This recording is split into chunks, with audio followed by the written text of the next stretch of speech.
বিশ্বকাপ এখন চূড়ান্ত পর্যায়ে। চূড়ান্ত পর্যায়ে বললে কি আর ফাইনাল বোঝায় নাকি? মানে আমি সেমিফাইনাল, ফাইনাল মিলিয়ে বলছি। এখন বিশ্বকাপ শেষ ৪ টি ম্যাচ। চতুর্থ ম্যাচ হচ্ছে ৩য় স্থান। যেটা নিয়ে বলি যে ওটা নিয়ে আলোচনা না করি। ২ টো সেমিফাইনাল, আজকে রাতে একটা, কালকে একটা সেমিফাইনাল, ১৯ তারিখে ফাইনাল। তো আজ আমরা বিশ্বকাপের আলোয় আলোচনা করব ১ম সেমিফাইনাল নিয়ে। আজকে রাতের সেমিফাইনাল ফ্রান্স এবং স্পেন, ২ ইউরোপীয় পরাশক্তি এবং এই ২ দলের দীর্ঘ ইতিহাস। যেহেতু ইউরোপের ২ টা দল, নানা জায়গায় তাদের দেখা হয়েছে। বিশ্বকাপের একটু টুকরা ইতিহাস আছে এবং রিসেন্টলি গত কিছুদিনে তাদের অনেক আলাপ করার মতো এই ২ দলের মধ্যে ২ দলের ট্রান্সফরমেশন এবং তাদের পারস্পরিক প্রতিদ্বন্দ্বিতা নিয়ে আসলে অনেক রকম কথা বলা যায়। আমরা অত বিস্তৃত আলোচনা করতে পারবো কিনা জানি না। আমরা মূলত বিশ্বকাপ সেমিফাইনালে কনসেন্ট্রেট করব। আজকে রাত ১টায় যে ম্যাচটা হতে যাচ্ছে ডালাসে, এবং সেই ম্যাচ নিয়ে আলাপ করতে গেলে নিশ্চিতভাবেই এই বিশ্বকাপে এই ২ দলের পারফরমেন্স এবং রিসেন্ট পাস্টে এই ২ দলের মুখোমুখি লড়াইয়ে কি হয়েছিল সেদিকে আমাদের ফিরে যেতে হবে। এই সবকিছু মিলিয়েই আজকে আমাদের বিশ্বকাপের আলো।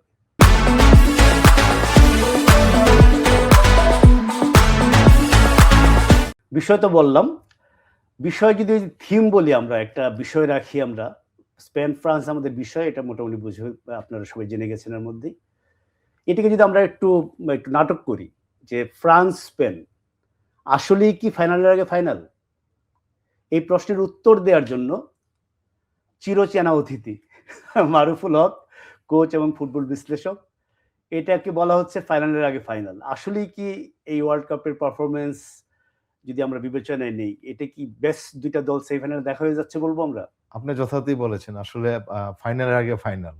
কারণ তাদের পারফরম্যান্স, এই ওয়ার্ল্ড কাপ পারফরম্যান্স এবং লাস্ট পারফরম্যান্স এবং আপনার ইন্ডিভিজুয়াল প্লেয়ারে যদি দেখেন, ইন্ডিভিজুয়াল যদি আলাদা ডিপার্টমেন্টও দেখেন, তারপরেও আমার কাছে মনে হচ্ছে ২টা টিমের এত ব্যালেন্স, এত টাইট অবস্থা, এইজন্যই আসলে আপনার যথার্থই বলেছেন যে আসলে ফাইনালের আগে ফাইনাল।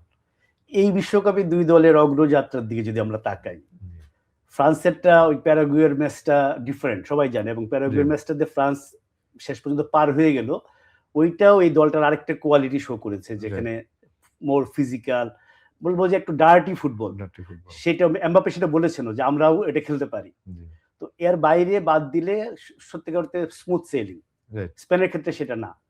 স্পেন ক্যাপ ভার্দের এগেইনস্টে স্ট্রাগল করেছে, গ্রুপেও তাদেরকে ঠিক ফেভারিট সুলভ মনে হয় নাই, কিন্তু তারা ক্রমশ উন্নতি করেছে এবং একটা অদ্ভুত অভ্যাস বানিয়ে ফেলেছে যে লাস্ট মিনিটে এসে মেরিনো গোল করবে, মিকেল মেরিনো। তো এই ওয়ার্ল্ড কাপে যদি ২ দলের পারফরমেন্স নিয়ে আপনাকে কথা বলতে বলি, যে ২ ভাবে ২টা দলই গিয়েছে, কিন্তু সেমিফাইনালে এসে অলমোস্ট ২ দলেরই তাদের যে একটা পিক বলি বা তাদের একটা সেরা অবস্থা, সেই অবস্থায় আছে। এটা কি একমত আপনি? আমি অবশ্যই বলবো একমত। কারণ এখানে যদি আপনার ২টা টিমের পারফরম্যান্স আমরা বিবেচনা করতে চাই, তাহলে প্রথমে আসতে হবে ২টা টিমের কোচ। আমি বলবো ২ জন একবারে ঠান্ডা মাথার এবং বিজ্ঞ ২ জন কোচ, এবং দলকে কিভাবে রান করতে হয় তাদের দীর্ঘ এক্সপেরিয়েন্স আমি দেখেছি ওয়ার্ল্ড কাপে ওনারা প্রয়োগ করেছেন। এটার প্রমাণ হলো যে ওনারা ২ জনই কিন্তু একটা ব্যালেন্স ফরমেশনে খেলাচ্ছেন। 4-2-3-1 একটা ফরমেশনে খেলাচ্ছেন। খেলার প্রয়োজনে বিভিন্ন সময় বিভিন্ন শেপ চেঞ্জ হয়, কিন্তু তাদের বেসিক স্ট্রাকচার 4-2-3-1 রেখেছেন ওনারা। আরেকটা জিনিস হলো যে ওনারা কিন্তু অন্যান্য টিম যেভাবে ওনাদের 11 এ খুব বেশি সুইচ করেছেন, ৪-৫-৬ পর্যন্ত সুইচ করেছেন, ওনারা কিন্তু ২-৩ এর ভিতরে বেশি সুইচ করেন না। দুজনেই কিন্তু, তার মানে কি, যা ওনাদের যে ফিলোসফি যেটা আছে, এই টিমের উপর বেস করে এবং টিমের টার্গেটের উপরে যে বেস করে ফিলোসফি আছে, সেই ফিলোসফি মানানসই প্লেয়ারদেরকে ওনারা এই পর্যন্ত নেওয়ার জন্য যে লাস্ট ৬টা ম্যাচ খেলে আসছে, এই টার্গেটটা রেখে এবং সেভাবে তারা তৈরি করেছে, এবং আজকে এটা তাদের পুরো পরিপূর্ণ রূপ আমরা দেখতে পারবো ইনশাআল্লাহ। আপনি একটা খুব ভালো পয়েন্ট বলেছেন। দিদিয়ের দেশম প্লেয়ার হিসেবে, কোচ হিসাবে ২ ভূমিকাতে ওয়ার্ল্ড কাপ জিতে গেছেন অলরেডি। ১২ বছর ধরে এই দলের সঙ্গে আছেন। এই দল একদম হাতের তালুর মতো তার চেনা। দে লা ফুয়েন্তে স্পেনের কোচ, তার ক্ষেত্রে একই ঘটনা, কারণ আন্ডার-19, আন্ডার-21 ইউরো জিতেছে স্পেন তার কোচিং এ। ওই দলের অনেক প্লেয়ার এখানে আছে। ২ দলের কোচের জন্যই হয়তো এটা খুব একটা বড় অ্যাডভান্টেজ, যে প্লেয়ার গুলো তার একদম কি বলা যায়, সন্তানই বলা যায় অনেকটা, যে তার একদম খুব চেনা, তাদের শক্তি দুর্বলতা, কিসে কার মন খারাপ হয়, কি করলে কার off the field, on the field, right, কি বললে পরে এমবাপ্পের একদম চরম তার সেরা রূপটা বেরিয়ে আসবে, এই জিনিসগুলার এই অ্যাডভান্টেজটা দুই কোচেরই আছে, এখানে হয়তো ড্রই ধরবো আমরা নাকি? না আসলে ড্রর থেকে বড় কথা হলো যে আমি দুজনের মধ্যে সমান সমানই বলা যায়। আমি এখন পর্যন্ত সমান সমান দিই, তবে একটা জিনিস এখানে ডিফারেন্স করবে, সেটা হলো কাউন্টার অ্যাটাক। আমি যেটা খুব ক্লোজলি সময় পেয়েছি, তো 2 দিন খুব বেশি স্টাডি করেছি দুইটা টিমের বিষয়ে। আজকে প্রোগ্রামে 1 ঘন্টা। No problem. আমি আপনার তাদের আমার কাছে মনে হচ্ছে যে সবকিছু থাকবে, কিন্তু কাউন্টার অ্যাটাকে ডিফারেন্সটা তৈরি হয়ে যাবে আমার কাছে মনে হচ্ছে। কারণ দুইটা টিমে কিন্তু আপনার ডিফেন্সের পিছনে অনেক স্পেস রেখে চলে আসে। সেই ক্ষেত্রে 2 টিমে কিন্তু ফাস্ট প্লেয়ার রয়েছে। তো ওইখানে যারা ফাস্ট ব্রেক কাউন্টার অ্যাটাক খুব বেশি করতে পারবে, এবং আমার কাছে মনে হচ্ছে ডিফারেন্সটা সেই জায়গায় হবে। সরাসরি এই টেকনিক্যাল জিনিসগুলো আমরা যাবো, এই বিশ্বকাপে 2 দলের পারফরমেন্সও দেখবো। কয়েকটা ইনফরমেশন যদি আমরা মনে করিয়ে দিই দর্শককে, নিশ্চয়ই আপনারা যে মারুফ যেরকম 2 দিন পড়াশোনা করেছে, আপনারাও সময় পেয়েছেন, আপনারাও নিশ্চয়ই পড়াশোনা করেছেন, পত্রপত্রিকা পড়েছেন, টকশো দেখেছেন। এই স্পেন আর ফ্রান্স সাম্প্রতিক যে ইতিহাসটা, সেখানে স্পেন বেশে গিয়ে ইউরোর সেমিফাইনাল 2024 2-1 হারলো ফ্রান্স, এবং লাস্ট যেটা নেশনস কাপ এই 1 বছরের মতো হয়েছে, গত বছর জুন মাসে, এটা অবিশ্বাস্য একটা ম্যাচ ছিল, 5-4 হেরেছিল ফ্রান্স। অলিম্পিকের ফাইনাল 2024 সেই টিম থেকে 2 এসছে, ওলিসে এসছে, তারপরে আপনার আরো 2-1টা প্লেয়ার ওই টিম থেকেই কিন্তু এই টিমে ইনক্লুশন আসছে। থিয়েরি ওরি ছিলেন ওইটার কোচ। তো ইন্টারেস্টিং যেটা আপনি বললেন যে দেশম, যেহেতু আপনি কোচ, আপনার সঙ্গে টেকনিক্যাল বিষয় নিয়ে একটু কথা বলি, আমি না বুঝে কথা বলি, ভুল হলে আমাকে যে ওই ইউরোর সেমিফাইনাল পর্যন্ত 2024-এর দেশম 4-3-3 মেইনলি প্রেফার করতেন। ওই ম্যাচটার পরেই কিন্তু মূলত তিনি সুইচ করেছেন মোর অ্যাটাক ওরিয়েন্টেড 4-2-3-1, যেখানে তার সবচেয়ে বড় উপকারটা করেছে ওলিসের অন্তর্ভুক্তি, যে দেমবেলে ওলিসে দুয়ে, ডিজিএ দুয়ে আসছেন ওই অলিম্পিক, বারকোলা ওদিক থেকে আসছে। হ্যাঁ, বারকোলা ধরেন কখনো স্টার্ট করে কখনো করেন, সামনে এমবাপ্পে। এই যে পিছনে 3 জন, আমরা ত্রিফলা বলি এমবাপ্পেকে নিয়ে, পিছনে 3 জন, সামনে এমবাপ্পে। এই সুইচটাও কিন্তু আমি একটা লেখা পড়ছিলাম যে স্পেন আসলে ফ্রান্সকে ফোর্স করেছে নিজেদের নতুন করে ভাবতে, যে এটা দিয়ে হচ্ছে না, যেহেতু পরপর হারছে। তো এই 2 দলের যে সাম্প্রতিক যে ডুয়েল গুলা, এখন 2 দলই 4-2-3-1 চলে আসছে। সবকিছু মিলে এইটা এক ধরনের অন্য মাত্রা আছে, যে আমি যেটা বোঝাতে চাচ্ছি আপনাকে, যে ইউরোর সেমিফাইনালে হেরেছে, নেশনস লিগে হেরেছে, সর্বশেষ 10টা দেখায় স্পেন জিতেছে 7 বার, ফ্রান্স জিতেছে মাত্র 2 বার। অথচ ওয়ার্ল্ড কাপ দেখেন, ওয়ার্ল্ড কাপের ফাইনাল খেলেছে তার পরপর 2 বার, স্পেন 2010-এর পরে প্রথম সেমিফাইনালে উঠলো। সবকিছু মিলিয়ে একটা গল্পের মধ্যে আরেকটা গল্প আছে। না আসলে দেশম আপনি যেটা বলছিলেন যে তাদের 4-3 থেকে আপনার 4-2-3-1 এ সুইচ করার, এটার লাস্ট ওয়ার্ল্ড কাপে কিন্তু কিছু ম্যাচ খেলেছিল 4-2-3-1 এ। তারপরে আবার হয়তো প্লেয়ার এবিলিটির জন্য হয়তো উনি 4-3 তে সুইচ করেন। তখন আবার আপনি যথাযথ বলেছেন যে আপনার যখন ওলিসি আসলো, তখন নাম্বার 10 একটা তাদের ক্রাইসিস ছিল গ্রিজম্যান যাওয়ার পরে, সেটা পেয়েছে।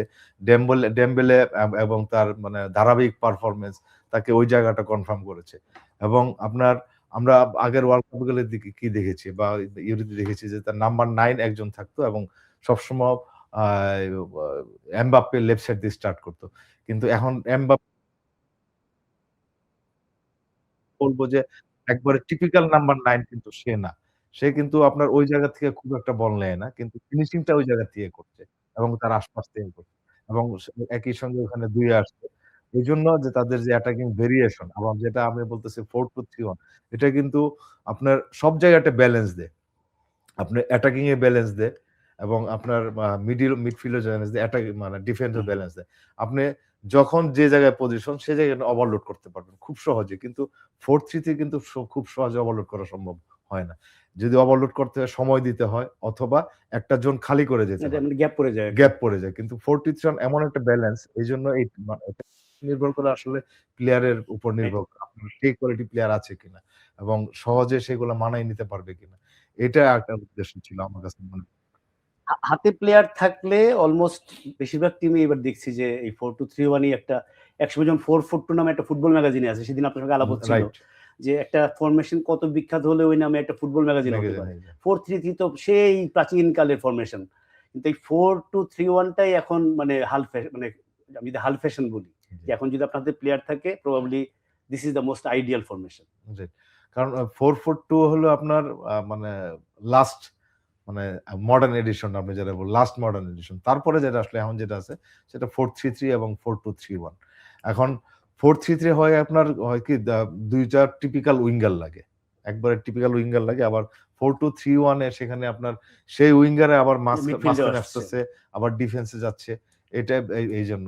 আর আপনার 4-2-3-1 এর আরেকটা অ্যাডভান্টেজ হলো, সেটা হলো যে আপনার কাউন্টার অ্যাটাকে রেস ডিফেন্ডার যারা থাকে, রেস ডিফেন্ডার তারা যদি মানে ওই পর্যায়ে মানে যদি তাদের ফোকাস থাকে, তাহলে কাউন্টার অ্যাটাক কিন্তু খুব সহজে আটকানো যায়। রেস ডিফেন্ডার বলতে কি আপনি ওই দুজনের কথা বোঝাচ্ছেন? ওই দুইজন এবং একজন হোল্ডিং অথবা একজন মানে উইং ব্যাক ওই দুজনের মধ্যে একজন অ্যাটাকিং থাকলো, একজন হোল্ডিং থাকলো, সে গিয়ে ডিফেন্সের সঙ্গে যোগ হচ্ছে। যোগ হচ্ছে, অথবা দুইজনেও চলে যাবে, উইং ফুলব্যাক দুইজনে চলে যাবে, একজন হোল্ডিং ওখানে থাকবে। আরেকটা কারণ হলো যে আপনার এখন মানে আপনার ডাবল পিভট যেটা আমরা বলি, এখানে এত বেশি কোয়ালিটি প্লেয়ার আসছে প্রত্যেকটা টিমে, প্রত্যেকটা ক্লাবে এবং নেশনসে আপনার এত বেশি কোয়ালিটি প্লেয়ার আসছে, সুতরাং সবাই কিন্তু খুব সহজে ডাবল পিভটে চলে যাচ্ছে। কেউ হয়তো ওখানে থাকে যাবে, আর কেউ হয়তো বক্স টু বক্স। এমনও আছে দুইজনেই বক্স টু বক্স খেলতে পারে এবং দুইজনেই হোল্ডিং খেলতে পারে। আপনি যদি আপনার কেজিমেরো আর যদি আপনার মদ্রিজের কথা বলেন, তাহলে দুইজনেই কিন্তু দুই কোয়ালিটি আছে। এটাই। তো আমরা এইখানে 4-2-3-1 নিয়ে বেশি আলোচনা করে এগোনো যাবে না, কারণ দুই দল তো একই ফরমেশনে খেলবে বলে এক্সপেক্টেড, যদি তার হঠাৎ করে কোনো সারপ্রাইজ না দিতে চায়। আমরা এই বিশ্বকাপে দুই দলের পারফরমেন্স বলছিলাম, এবং আমি দর্শক জানেন কিনা আমি জানি যে মারুফ খুব ডাটা ওরিয়েন্টেড কোচ, মানে এটা আধুনিক ফুটবলের খুব অপরিহার্য অংশ। যত বড় কোচই হোক, ওনারা অ্যানালিস্টের হেল্প নেন, নিজেরও অ্যানালাইজ করেন, অ্যানালিস্ট তাদেরকে বিভিন্ন ইনফরমেশন দেন, দেন তারা তাদের গাট ফিলিং, তাদের ফুটবল জ্ঞান, তাদের হাতে কি প্লেয়ার আছে সেটা ভেবে তারা মাঠে সেই কৌশলটা প্রয়োগ করেন। তো মারুফ কিছু ডাটা নিয়ে কথা বলতে চেয়েছেন, আপনি কিছু ডেটা নিয়ে এই ওয়ার্ল্ড কাপের, সেটা কথা বলতে চাই না, জাস্ট খালি এটা মানে বুঝাতে সুবিধা হয় দর্শকদের আপনি এটা কি হিসাবে নিচ্ছেন কেন যে ডেটা তো খারাপ কিছু না? না, ডেটা খারাপ কিছু না, অবশ্যই ডেটা খারাপ। মুখে অনেক কিছু বোঝানো যায় না, নাম্বার দিয়ে বোঝানো যায়। আপনি এই ওয়ার্ল্ড কাপ হতে চিন্তা করেন, ওয়ার্ল্ড কাপে আপনার কি হচ্ছে, যত ধরনের ডাটা আছে সবকিছু ডাটা কিন্তু অ্যানালাইসিস হচ্ছে, এবং মানে অন ফিল্ড ডাটা কিন্তু আসছে, এবং সেটা এআই দ্বারা অ্যানালাইসিস হচ্ছে। এআই অ্যানালাইজ করে এআই এসে তো ব্যাপারটা আরো সহজ করে দিয়েছে। হ্যাঁ, অ্যানালাইজ করে দিয়েছে। এখন ট্যাকটিক্স নিবে কোচ সিদ্ধান্ত নিবে যে আসলে ওই ডাটার বেসে কি করবে। এআই কিন্তু বলে দিছে না তুমি 4-3-3 থেকে 4-2-3-1 এ চলে যাও, মানে এরকম ভবিষ্যতে বলছে তোমার সামনে এই আছে। ভবিষ্যতে কি এআই কোচ দেখার সম্ভাবনা আছে? শুনে আমরা যে সবাই এমন একটা আলোচনা করছি, পৃথিবীতে সবকিছু এআই করে ফেলবে, মানুষ আর কিছু করতে হবে না, কারো চাকরি থাকবে না। না, এটা সম্ভব না, এআই সম্ভব না, কারণ আপনার প্লেয়ার খেলবে না এআই এর দিকে তাকাবে, বা ইনফরমেশন গুলো কে প্লেয়ারের কাছে কে দিবে? তাহলে আমাকে স্টুডিও থেকে ইন্টারাপ্ট করছে, বলছে দাদা জার্মানিতে অলরেডি বাস্কেটবল একটা টিম এআই দিয়ে শুরু করে দিয়েছে। যাই হোক, আপনার সেখানে ট্রান্সফার করবে কিভাবে প্লেয়ারের কাছে ইনফরমেশন? না, ফুটবলটা মানুষের খেলাই থাকবে, যত কিছুই হোক। আসলে এগুলো আসলে সহযোগী, এটা আপনাকে হেল্প করবে, কিন্তু ফাইনাল ডিসিশনটা মানুষের যে সৃষ্টিশীলতা সেটার সঙ্গে কারো পারা সম্ভব। আসলে যেটা বলছিলাম এটা হলো মানে দর্শকদের মানে মানে খুব তাড়াতাড়ি ওনারা, আমরা মুখে যতটুকু বলবো তার থেকে বেশি ওনারা আসলে বুঝতে পারেন, দেখতে পারেন যে আসলে মারুফ যে এত ব্যাখ্যা দিচ্ছে, এর কারণ হচ্ছে কি আমি ওর একটু খুঁচাই। আমি ওদের সবসময় বলি, মারুফ আপনি বেশি ডাটা নির্ভর করেন, আপনার মতো কোচরা ফুটবলকে বেশি কমপ্লিকেটেড করে ফেলছে, আমাদের মতো যারা সাধারণ দর্শক তাদের খেলার আনন্দ নষ্ট করে দিচ্ছেন, এসব খুঁচাই বলে মারুফ এসব আত্মপক্ষ সমর্থন করছে। আমিও জানি ফুটবল ম্যাচ শেষে আপনারাও দেখেন যে পজিশন কার কত ছিল, গোলের শট কত ছিল, কে কতগুলো অ্যাটাক ভালো করেছে, কে কয়টা বেশি সেভ করেছে, এগুলো খুবই ফুটবলের ইন্ট্রিগাল পার্ট। তা আমরা এরকম কিছু জিনিস দেখে নেই যে এই ওয়ার্ল্ড কাপে ফ্রান্স স্পেন বড় পর্দায় যদি দেখে নেই, তাদের পারফরমেন্সটা নাম্বারে কিভাবে প্রতিফলিত হয়। শুরুতে যেটা আছে সেটা হচ্ছে পজিশন, ম্যাচ প্রতি পাসিং অ্যাকুরেসি, ম্যাচ প্রতি গোলের শট, গোল পার শট, এটা পার্সেন্টেজ দেওয়া আছে, এটা আসলে গোল পার শট কতটা সত্যি হয় ঠিক হবে না এখানে। আমরা এখানে বোঝাতে চেয়েছি যে কত পার্সেন্ট শট গোলে ছিল, আর ম্যাচ প্রতি এক্সজি হচ্ছে গোলের সুযোগ, গোলের পরিষ্কার সুযোগ তৈরি করেছে ম্যাচ প্রতি গোল। আমরা ডানের টিক দিয়েছি যে দল যে বিভাগে এগিয়ে আছে। এবার আপনি এটা থেকে কি নিবেন? আসলে পজিশনে স্পেন আগানো খুব স্বাভাবিক। পজিশন আসলে আমি যেটা সবসময় বলে আসছি যে পজিশন আসলে কিন্তু আপনার মরক্কোরও কিন্তু পজিশন গ্রেটার ছিল। তো পজিশন সবসময় কিন্তু আপনার টিমের উইনিং বা ভালো পারফরমেন্স বলে না, কারণ পজিশনটা হইতে হবে আপনার পারপাসফুল। সেটা তাহলে আমরা পজিশনিং, যদিও আপনার এখানে স্পেন আগিয়ে আছে, তো আমি এটা স্পেনে গিয়ে না থাকতে বরং আলাপ করে যেত, কারণ স্পেনের খেলা তো আগের চেয়ে একটু বদলিয়েছে, তারপর এটা মোর পাসিং এন্ড পজিশন নির্ভর। রাইট। তো আপনার 1 নম্বর 2 নম্বর প্রায় সিমিলার একই, কারণ আপনি যখন পজিশনিং বেশি হবে, অবশ্যই পাসিং বেশি থাকতে হবে আপনার, এবং এর মধ্যে কিছু আননেসেসারি পাস থাকবে যেটা না হলে হতো, এবং যেটা বাইপাস করে কিন্তু আরেকটা পাস দেওয়া যেত, একটা পাস কম দিয়ে আপনি জায়গায় যেতে যেতে পারতেন। পারতেন, একটাকে দুইটা পাস কম দিয়েও যাওয়া যায়। আর পাস একুরেসি অবশ্যই আমি অলমোস্ট সেম। অবশ্যই আমি দুই টিমের মধ্যে আমি টেকনিক্যালি কিন্তু অবশ্যই স্পেনের প্লেয়াররা কিন্তু আমি এগিয়ে রাখবো, স্পেনের প্লেয়ার টেকনিক্যালি, ইন্ডিভিজুয়াল টেকনিক্যালি, সেই জন্য তাদের পাসিং ইউজটা ভালো। এটা তো আপনি বললেন ম্যাচ প্রতি গোল শট দেওয়া আছে। আচ্ছা, ম্যাচ প্রতি গোলে শট 18.3, এটা কি ঠিক আছে শুভ? এটা কি এক্স্যাক্টলি সেম? সেম, এটা সেম না? চেক করেছেন? এটা বিস্ময়কর কিন্তু না মিলে যাওয়াটা। এটা যদি না মিলতো তাহলে হয়তো মানে লাস্টে যে একটা টিম একটা মানে পয়েন্ট বেশি পেতো আর কি। এবার আসছে কত পার্সেন্ট শট গোলে ছিল, এখানে ফ্রান্স আগানো। প্রবাবলি তাদের অ্যাটাকিং কোয়ালিটি যে ফার সুপিরিয়র, এটা তো মানতে হবে অবশ্যই, এবং তাদের গোল স্কোরিং এই জন্যই বেশি। আমরা যদি পরে গোলের সুযোগ দেখেন 2.4 আর 2, আর গোলের সুযোগ এবং গোল কনভার্সন দুইটাই কিন্তু 2.7 হ্যাঁ তাদের ম্যাচ প্রতি গোল, আর এক্সজি হচ্ছে 2.4, এই জন্যই তো ওদের বেশি। আচ্ছা, এই ম্যাচ প্রতি যে এক্সজির হিসাবটা একটু জটিল মনে হয়। এক্সজির মানে এটা ক্রিকেটের ডাকওয়ার্থ লুইসের মতো অনেকটা, যে যদি 2.4 হয় গোলের সুযোগ, তাহলে ম্যাচ প্রতি গোল 2.7 হয় কিভাবে? এক্সজির চেয়ে গোল বেশি হয় কিভাবে? এক্সজিতে গোল বেশি হয়, সবসময় বেশি হবে, কারণ আপনার গোল তো হবে না অনেক সময়। মানে পেনাল্টি যেমন 0.80 এর মধ্যে কিছু হয়, 78 বা 0.78 বা 80 এরকম কিছু এরকম না। এটা আমি মনে করি যে দর্শকের মনে প্রশ্ন জাগতে পারে যে সুযোগ যদি 2.4 হয় তাহলে তো প্রকৃত গোলের চেয়ে কম হওয়ার কথা, সুযোগ হচ্ছে 2.24, কিন্তু এটা নাম্বার না, এটা হচ্ছে একটা কি বলে, প্রতি ম্যাচে আপনার সুযোগ তৈরি হতে পারে একাধিক, মানে আপনার 10টা সুযোগ তৈরি হতে পারে, কিন্তু আপনার গোল তো 2-3টা হবে। আবার অনেক ম্যাচে কোনো ম্যাচে আপনার সুযোগ তৈরি না, 4টা সুযোগ হলো 4টাই গোল করলেন, তখন এটা বেড়ে যাচ্ছে।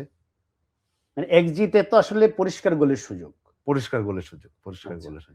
কিন্তু সেখানে পরিষ্কার গোলের সুযোগের চেয়ে তো গোল বেশি হতে পারে না। না, পরিষ্কার গোল কোন ম্যাচে, ধরেন আপনার যে ম্যাচে ওরা 4টা গোল দিয়েছে সেখানে হয়তো 5টা সুযোগ হয়েছে, 4টাই গোল হয়েছে, তখন তো রেশিও অনেক বেশি হয়ে যাবে। আচ্ছা, গোল স্কোরিং অনেক বেশি হয়ে যাবে। বুঝতে পেরেছি। ম্যাচ প্রতি গোলে ফ্রান্স আগানো, স্পেনের বেশি গোল করাটা কখনোই তাদের স্ট্রং পয়েন্ট ছিল না, একসময় 1-0 টিম ছিল এটা, 6 গোল দিয়ে ওয়ার্ল্ড কাপ চ্যাম্পিয়ন হয়েছে। সেটাই, টোটাল 6। আমরা পরেরটাই যাই। এটা আমরা পজিশন পাসিং টাসিং দেখলাম। পরেরটাতে আমরা এখানে হচ্ছে পুরো অ্যাটাকিং যে ব্যাখ্যাটা, 2 দল গোল, ফ্রান্স গোল করেছে 16টা, স্পেন 9টা, ফ্রান্স এগিয়ে, গোল খেয়েছে 2টা, স্পেন 1টা। এখানে ফ্রান্স, এখানে স্পেন এগিয়ে থাকবে, কারণ গোল বেশি খাওয়াটা কৃতিত্ব না, এখানে নাম্বার বেশি দেখে রাইট দিয়ে সরি আমরা এটার জন্য, যদিও খুব ডিফারেন্স নাই। ডিফেন্স যারা পাস, এটা ইংলিশে হয়তো পেনিট্রেটিং পাস, আমরা যেটা বলি পেনিট্রেটিং পাস, যে পাসটা একদম গোলের লাইন ব্রেকিং পাস, সেখানে ফ্রান্স এগিয়ে 5.3, ওদের 4.5, ক্রস 9, ক্রসে স্পেন অনেক এগিয়ে 15.8 আর 9.7, মোর উইং নির্ভর খেলে বলে। কিন্তু এখন এটা মানে ওদের 2টা ম্যাচে খুব বেশি ক্রস হয়েছে, ওদের মানে রাউন্ড 32 এবং রান 60, ওই 2টা ম্যাচে ক্রস হয়েছে, অন্য আগের ম্যাচগুলোতে ক্রস কম হয়েছে। এটা কি তাদের একটা টেকনিক্যাল চেঞ্জ, তারা নিজেরা মানে সিচুয়েশনের যে ট্রান্সফরমেশন।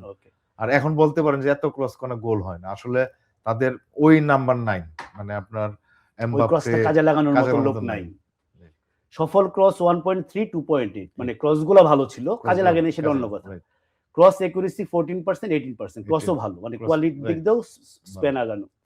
অ্যাটাকিং থার্ডে বল দখল বলতে বোঝাচ্ছি আমরা অ্যাটাকিং থার্ডে অপোনেন্টের পায়ের থেকে বল কেড়ে নেওয়া, তাই কি? না, এটা পজিশন না, এটা হবে হলো পজিশনটা আর কি। অ্যাটাকিং থার্ডে বল দখল মানে অ্যাটাকিং থার্ডে বল যখন ওদেরকে পাস দিয়েছে তখন ওরাই পেয়েছে, এটাই হবে এটা। তাহলে এটা দখল হবে না, মানে আমি অ্যাটাকিং থার্ডে যখন পাসটা দিয়েছি আমি ঠিক লোকটাকে খুঁজে পেয়েছি।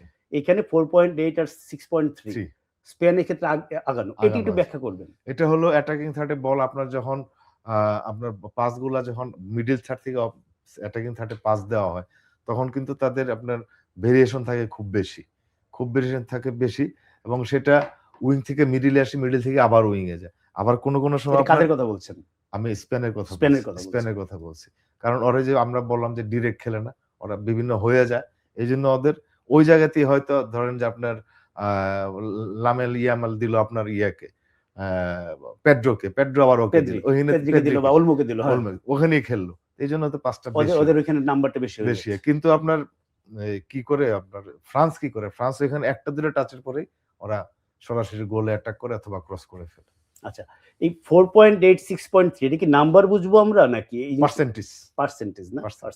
পার্সেন্টেজ। আচ্ছা, এটা নিয়ে কি আর কোনো পয়েন্ট আছে আলাপ করা? আমরা ডিফেন্স এর পাস আলাপ করেছি, না আমার ক্রস, মনে হয় যে সফল ক্রস ওগুলা সবার মানে সবাই বুঝে, সবাই সবাই বুঝে, বুঝে, সহজ জিনিস ক্রস সবাই বুঝে। বুঝে, হ্যাঁ, জি। ক্রস আর একটা জিনিস ফুটবল থেকে উঠে গেছে, আগে আমরা লিখতাম না যে গোল লাইন থেকে মাইনাস করেছেন, গোল মানে পিছনে বল দিলে মাইনাস বলতাম। মাইনাস বল। এটা শুধু আপনার না, আমার একটা মানে কোচিং এক্সপেরিয়েন্স আছে। ওটা হলো একটা ফিফার কোচ ছিল। তো মানে জার্মানি ইনস্ট্রাক্টর ছিলেন। তো আমাদের সব মানে পার্টিসিপেন্ট ওখানে যাওয়ার পরে মানে মাইনাস কর বলতেছে। তখন সাদেক ভাই, মরহুম সাদেক ভাই, রহিম ভাইকে জিজ্ঞেস করেছিলেন ইনস্ট্রাক্টর আসলে মাইনাসটা কি। এটা তার কথা শুনি নাই, বাংলাদেশের শুনতেছে। তখন একজন বলতেছে যে ক্রস, কত তোমরা ক্রস বলো না কেন? তখন আবার বুঝাচ্ছে যদি কাটব্যাক পিছনে গোল লাইন থেকে পিছনের দিকে আসে তাহলে এটা হবে মাইনাস। এটা আমরা নিজেরাও লিখতাম যে গোল লাইন থেকে মাইনাস করেছেন, মাইনাস থেকে গোল করেছেন। এটা আসলে ফুটবল টার্ম না। আরেকটা দেখি, আরেকটা আছে আমাদের গ্রাফিক্স। এটা হচ্ছে মোটামুটি দৌড়াদৌড়ির ব্যাপার। Distance covered 109.7। পরে এগুলা মারুফ ব্যাখ্যা করবে, আপনারা একটু স্ক্রিনে দেখে নেন, আমি বলেও দিতে পারি 114.1। এখানে স্পেন সামান্য এগিয়ে। এটাও তো ফ্রান্সকে আগানো দেখতেছি আমি স্প্রিন্টসে। হ্যাঁ, না ওই যে উপরে ডিস্টেন্স কাভারে, ডিস্টেন্স কভার এই টিকটাও মনে ভুল হয়েছে। না, স্পেন আগায় আছে। এটা কি, এটা মানে কি ডিস্টেন্স কাভার বলতে কি? ডিস্টেন্স কাভার হলো মানে প্রতি ম্যাচে 114, মানে যদি আপনার 10 জন প্লেয়ারকে বলেন তাহলে এক একজন এভারেজ 11.4 কিলোমিটার হয়তো রান করে আর কি, 11 জন। ওদের ডিস্টেন্স কভারটা বেশি হয়, তারা বেশি ডিস্টেন্স কভার করেছে। রাইট, ঠিক আছে। স্প্রিন্ট 396 এইখানে স্পেন আগানো। স্পেন প্রতি ম্যাচে তাদের স্প্রিন্টিং মানে আমি তো ভাবছিলাম এমবাপ্পে একাই স্পেনকে হারিয়ে দেবে এখানে। না আসলে মানে এমবাপ্পে ওইরকম প্রয়োজন হয় নাই, কারণ এমবাপ্পে যে বলগুলা পেয়েছে একবারে হাফ স্পেস গোল, খুব এটা তার উইং থেকে মাঝখানে আসার একটা বোধহয় কারণ। তবে আজকে এটা ব্রেক হওয়ার চান্সেস। আচ্ছা, আজকে এটা চান্স আছে। না আমি বলছি যে এমবাপ্পের উইং এ থাকতে ডেফিনেটলি তাকে বেশি স্প্রিন্ট দিতে হবে। এখন তো যে জায়গা আছে তাকে স্প্রিন্ট দেওয়ার জায়গা লাগেও না, প্রয়োজন হয় না। ডুয়েল সাকসেস মানে হচ্ছে মানে এটা জাস্ট কমন বল, একটা কমন বলে দুইজন, একটা অ্যাটাকার একটা ডিফেন্ডার, এখানে প্রায় সমান 53% 51%। এরিয়াল ডুয়েল সাকসেস এখানে হয়তো 68%। এটা অনেক বেশি। এটা হলো আপনার মানে যেটা হাইট ব্যাপার, একটা হাইটের বিষয়, এবং লং বল ওদের এগেইনস্টে বেশি খেলা হয়েছে। সেই ক্ষেত্রে আপনার দুইটা ডিফেন্স দেখেন, আপনার ওমাপাকে নোয়ার আপনার কথা বলেন, যদি সালিবা, দুইজন আমরা ওই অপোনেন্ট মানে যে স্পেনের যদি দুইজন আছে, কোরাসো বা কোভার্সি এবং লাপোর্তে, দুইজনের থেকে অনেক বেশি। আর ওইটা তো অনেকগুলো স্ট্যাটস আছে কিন্তু এরকম, যেমন সেভের ক্ষেত্রে হয় অমুক গোলকিপার অনেকগুলো সেভ করেছে। এখন যারা বড় দলের গোলকিপার তো অত সেভ করার প্রয়োজন হয় না। ভোজিনিয়ার সঙ্গে তো মার্টিনেজ পারবে না, তো ওখানে তার কাছে কতগুলো বল যাবে। কিভাবে এরিয়ালে আপনি সাকসেসফুল হতে গেলে তো ক্রস আসতো। সাকসেসফুল ড্রিবলিং, এটা খুব ইন্টারেস্টিং। এখানে ফ্রান্স 9.8, স্পেন 7.2, ফ্রান্স এগিয়ে। এখানে আপনার ডেম্বেলে আপনার ড্রিবলিং মাস্টার, ওলেসিও dribbling master, Mbappe dribbling master, তাহলে তাদের ড্রিবলিং রেট বেশি হবেই, স্বাভাবিক। Very good. কাউন্টার অ্যাটাক, আজকে আপনি যেটা বলছিলেন যে আজকের ম্যাচে প্রবাবলি এটা ডিসাইডার হয়ে যেতে পারে। এখানে ফ্রান্স অনেক এগিয়েছে। স্পেনের খেলাটা তো কখনোই কাউন্টার অ্যাটাক নির্ভর ছিল না, কখনো ছিল না, কিন্তু সুযোগ ছিল তাদের। আমি যেটা বলছিলাম প্রথম 3টা ম্যাচে তাদের কিন্তু কাউন্টার অ্যাটাক, ইভেন কি আপনার ক্যাবে ভার্দের সঙ্গে তাদের কিন্তু কাউন্টার অ্যাটাক অনেক সুযোগ ছিল, কিন্তু ওরা যায়নি, আননেসেসারি আবার পজিশনিং করেছে, এই জন্য তাদের রেটটা অনেক। ওটা কিভাবে করবে? ক্যাবে ভার্দে তারা ধরেন বাস পার্ক করে বসে আছে, এখন ওরা যদি উপরে না উঠে কাউন্টার অ্যাটাকটা করবেন না? আসছে যখন অবশ্যই আসছে, আপনি পুরো ম্যাচ দেখবেন যে অনেক সময় কিন্তু ওরা উপরে আসছে এবং সেখানে বল লস করছে, ইমিডিয়েট যায়নি তারা, আবার সেই তাদের সেই এটা দিয়ে আছে। বুঝতে পেরেছি। হাই টার্নওভার, কাউন্টার প্রেস, এইটা একটু ব্যাখ্যা করেন। এটা কাউন্টার প্রেস হলো যে আপনার আপনি কাউন্টার করেছেন, আমি কেড়ে নিলামটা না, স্পেন যখন অ্যাটাকে গিয়েছে তখন কি হয়েছে, এটাকে তাদের আপনার যে শেপটা, এটা অনেকটা মানে আমব্রেলার মতো শেপ, মানে অপোনেন্টের ডিফেন্সের উপরে, মানে তাদের অ্যাটাকিং থার্ডের শেষ ওদের ডিফেন্সের উপরে। এখানে মিনিমাম আপনার 7 থেকে 8 জন প্লেয়ার আছে, 7 থেকে 8 জন প্লেয়ার, ওদেরও 7 জন 8 জন প্লেয়ার আছে। কিন্তু যখন ওইখানে যাওয়ার পরে স্পেন বল লস করেছে, তখন 5 থেকে 6 সেকেন্ডের ভিতরে ওরা বল আবার ওখানে চাপ দিয়ে বলটা নিয়ে নিয়েছে অপোনেন্টের কাছ থেকে। সেটা কি মিলি নাম্বারের জন্য? অনেক নাম্বার নাম্বারের জন্য, বেশি নাম্বারের জন্য। তো এইটাতে স্পেন যেহেতু তাদের এটা একটা স্পেশালিটি, এজন্য তারা এগিয়ে 9.3। এটা দিয়ে কি আমরা কিছু বুঝবো? এটা হলো তাদের ওদের আমি ট্রানজিশন দেখতাম যে দুইটা টিমের, তাহলে আপনার এখানে স্পেনের ডিফেন্ডিং ট্রানজিশন ফার্স্ট অনেক কুইক, জাস্ট ভাইস ভার্সা। আবার স্পেনের অ্যাটাকিং ট্রানজিশন অনেক কুইক। আমি যদি আপনার মার্কিং দেই, তাহলে স্পেনের আমি দেখবেন যদি আপনার ডিফেন্ডিং ট্রানজিশন 0। ডিফেন্ডিং ট্রানজিশন বলতে কি অ্যাটাকিং থেকে ডিফেন্সিভ ফিরে যাওয়া বোঝাচ্ছে? ফিরে যাওয়া, মানে আপনি বল লস করার পরে কত তাড়াতাড়ি আপনি ডিফেন্সিভ হয়ে যাবেন এই সময়টা। আমি বলবো এই টিমটাকে আমি 0 দিব, মানে 0 টাইম। কাকে? 0 টাইম মানে ফ্রান্সকে? ফ্রান্সকে, মানে অলমোস্ট ইমিডিয়েটলি তারা ওইখানে আবার না ফ্রান্স না, স্পেনকে 0 দিব তাদের ডিফেন্ডিং ট্রানজিশন। তারা অ্যাটাকে গেলে পরে ডিফেন্সে ঠিকমতো মানে রিঅর্গানাইজ হতে পারছে, মানে আপনার পয়েন্ট 1ও আসবে না আর কি, 0 টাইম আর কি। মানে এত দ্রুত তারা এত দ্রুত নিয়ে নেয় আর কি। একটা মানুষের পক্ষে যতটুকু সম্ভব তারা সম্পূর্ণটা এটা করতে পারে আর কি, যে ডিফেন্ডিং ট্রানজিশন ওই জায়গাটা। এটা আবার কিন্তু উল্টাটা হলো আবার স্পেনের ফ্রান্সের আবার অ্যাটাকিং ট্রানজিশন 0 টাইম। 0 টাইম মানে তাদের 1 সেকেন্ডও লাগে না, মানে তাদের কাছে বল 1 সেকেন্ডের আগে উইন করি তারা অ্যাটাকে চলে যাচ্ছে। আচ্ছা, তো এই দুইটাও তো দুই দলের একটা স্পেশাল কোয়ালিটি, এবং এইটা আজকের ম্যাচে কতটুকু প্রভাব ফেলবে? এটা আমার কাছে মনে হচ্ছে যে এটাই একটা বড় প্রভাব ফেলবে। আমি যে প্রথম থেকে বলছি যে দুইটা টিমেরই আপনার ফরমেশন সেম এবং সব জায়গায় ব্যালেন্স, এবং রেস ডিফেন্স মোটামুটি সবাই অ্যালার্ট থাকে যে কাউন্টার অ্যাটাক থেকে। তারপরে ওই যে আপনার 0 টাইম যেটা মানে ট্রানজিশন টাইমটা, সেখানে ফ্রান্স যেহেতু আগে থাকে এবং তাদের এই ওয়ার্ল্ড কাপে তাদের যে আপনার রেশিও আর কাউন্টার অ্যাটাকের এখানেই বলছে 5.3, এটা দিয়ে আমার মনে হয় ডিফারেন্সটা হয়ে যেতে পারে। মানে আপনি কি বলছেন যে এই দুইটা যদি আমরা নেই, প্যারামিটার নেই, এতে এই আজকের ম্যাচে ফ্রান্সকে একটু এগিয়ে রাখবেন আপনি? আমি ফ্রান্সকে একটু এগিয়ে রাখবো, যেহেতু আপনার ডিফেন্ডিং ট্রানজিশন আপনার খুব ভালো, স্পেন যেরকম, কিন্তু সেটা তো আপনাকে গোল দিবে না, গোল ঠেকাবে। কিন্তু অ্যাটাকিং ট্রানজিশন ভালো হয়, সেটা তো আপনাকে আবার একইভাবে ডিফেন্ডিং ট্রানজিশন খারাপ হলে আশঙ্কাটা বাড়ে। কিন্তু ওদের আপনার ডিফেন্ডিং ট্রানজিশন হলো অপোনেন্ট মানে তাদের ওখানে। তো দুইটা মিলিয়ে এত আলোচনার পরে যেটা আপনার কাছে শেষ প্রশ্ন হতো আমার, সেটার উত্তরটা তো আমরা এক ধরনের পেয়ে গেলাম, যে আমরা রিসেন্ট যে দুই দলের রেকর্ড, ফ্রান্সের স্পেনের ডোমিনেশন, একদম ফ্রান্স আর স্পেনের ম্যাচ যদি দেখি আমরা, এটা খুব ইন্টারেস্টিং। ওয়ার্ল্ড স্টেজে ফ্রান্স খুব ভালো করছে, স্পেন এখানেও তো ভালো করছিল না গত কয়েকটা ওয়ার্ল্ড কাপ। আবার ইউরোপে ফ্রান্সের স্পেনের জয়, এইচ গ্রুপ বলেন, ইউরো বলেন, নেশনস লিগেও ফ্রান্সকে হারিয়েছে। কিন্তু আজকের ম্যাচে এবং এই ওয়ার্ল্ড কাপের পারফরম্যান্স মিলিয়ে আপনি ফ্রান্সকে মনে করছেন ফেভারিট? আপনি ওই যে আপনার এক নাম্বার যেটা ছিল বল পজিশনিং, প্রথমটা একটু আবার দেখান। বল পজিশন দেখানো তো কেন, বল পজিশনিং, গ্রেটার বল পজিশনিং হলো স্পেনের, কিন্তু এই যে এটাই থাকবে ম্যাচে আজকে, এটাই থাকবে। কিন্তু আমার কাছে যেটা মনে হচ্ছে যে এই দুই মানে স্পেনের আর ফ্রান্সের যে টেকনিক্যাল, মানে আপনি যেটা বলছেন এই যে শেষের দুইটা আসলে খেয়াল করতে হবে আমাদের, শেষ তিনটা না এটা না, আমি বলতেছি আপনার না, আমি বল পজিশন থাকলো স্পেনের বেশি, কিন্তু আসল জিনিস তো শেষ তিনটা। ওইটা শেষ তিনটা কোনটা? মানে 3 নম্বর স্লাইডে শেষ 3 নম্বর স্লাইড দেখাও একটু। 3 নম্বর কোনটা? এই মাত্র যেটা গেল, সাকসেসফুল ড্রিবলিং, দুইটা কাউন্টার অ্যাটাক এবং হাই টার্নওভার, কাউন্টার প্রেস। আচ্ছা, আজকে তো হাইলি টেকনিক্যাল মানে একদম নন টেকনিক্যাল লোক হয়ে হাইলি টেকনিক্যাল একটা লোকের সঙ্গে অনেক টেকনিক্যাল আলাপ করলাম। না, এটা অনেক ইন্টারেস্টিং, কারণ ফুটবলে এই জিনিসগুলো প্রচ্ছন্ন থাকে। দর্শককে বলি, এত সংখ্যার কচকচানিতে আপনি না গিয়েও খেলা এনজয় করতে পারবেন, করেনও। এবং আমি জানি যে এখন যারা খেলা ফুটবলের যারা ফলোয়ার, ইউরোপিয়ান ফুটবল বলেন, ইন্টারন্যাশনাল ফুটবল বলেন, বিশেষ করে ইয়াঙ্গার জেনারেশন, তারা এইসব এই গুটি চালা, এই কোথায় কে দাঁড়ালো, কার কি, এগুলো নিয়ে অনেক বেশি আচ্ছন্ন থাকেন। সবসময় যেটা ভালো এটা আমি বলবো না, বরং এই যে আপনি বলছিলেন যে দুইটা ম্যাচের কথা বলছেন, আর্জেন্টিনার কোন ম্যাচের কথা, যে বহুদিন পর আপনি কোচ সত্তা থেকে বেরিয়ে দর্শক হিসেবে খেলাটা এনজয় করেছেন, তো ওইটা কখনো কখনো মানে দরকার আছে। তেমনি ওভারঅল এই দেশম নিয়ে আলাপ হলো, দেলা ফুয়েন্তে দুই কোচ নিয়ে আলাপ হলো। আমরা কি মিকেল মেরিনো আর এমবাপ্পে, আমি যদি দুই দলের দুইটা সেন্ট্রাল ফিগার বলি, দুইটা ডিফারেন্ট।